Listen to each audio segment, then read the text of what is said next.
Hello guys, today I'm gonna show you the 2200 demolition hammer extreme power plus, Okay. and I'm going to show you the watts we have inside the box. So here, open this, open, then voila, we got the big extreme power plus. What we have inside, we have the gloves, we have some spare parts with oiler, we have the goggle, and of course we got a mask. Wow, now we have in this right here, I'll show you the chisel. It's come with it. We have the pointed one. Look, it's big, huge. And another one right here, the flat chisel. Okay.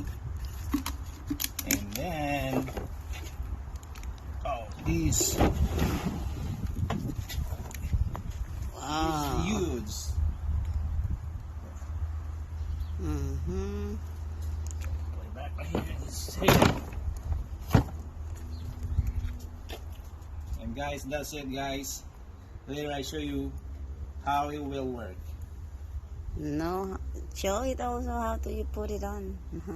The parts. And then when you put the chisel on, you have to pull this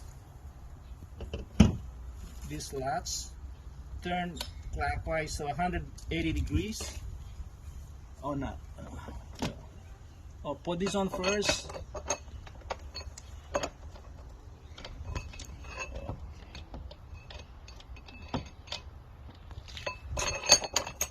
There you go.